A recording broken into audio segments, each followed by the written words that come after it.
আরে বাহ, দুই ভাই বোনে মিলে তো বেশ জমি আড্ডা দিয়েছো। তুমিও বসো, তোমাকে তো কেউ নিষেধ করেনি। কিন্তু ননদিনী, তোমার ভাবির যে অনেক হাতে কাজ আছে। আই সরি ভাবি, তোমাকে আমি কোনো হেল্প করতে পারি না, তোমার উপর অনেক চাপ পড়ে যায়। আচ্ছা, তুই কি বাসায় থাকিস যে হেল্প করবি? তুমি অফিস থেকে ফেরো, তোমার একটু রেস্ট নেওয়া দরকার আছে, তাই আমি কিছু বলি না। শোনো, তোমার বন্ধু ফারদিন আছে না, ও ফোন দিয়েছিল। ও হ্যাঁ হ্যাঁ হ্যাঁ, আচ্ছা স্নেহা, ফারদিনের কথা তোর মনে আছে? আমার বন্ধু ফারদিন। ওই যে একটু মোটা করে।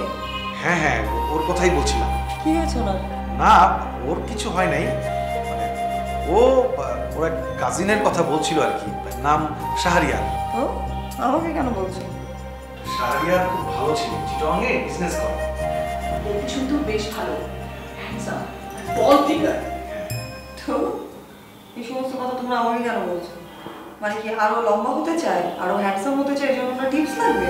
আরে না, ব্যাপারটা সেরকম না। তাহলে? বুঝো না কেন বলতেছি এগুলা? না আসলে বুঝতে পারছি না, তোমরা এরকম ফালতু কথা কেন আমাকে বলছো আমি বুঝতে পারছি না। তোমার ভাই সিদ্ধান্ত নিয়েছে তোমার বিয়ে দিতে। আমি আগেই বলেছি আমি বিয়ে করবো না। কেন করবি না? গ্র্যাজুয়েশন শেষ করেছিস, একটা আইটি ফার্মে জব করছিস, বিয়ে করতে সমস্যাটা কোথায়?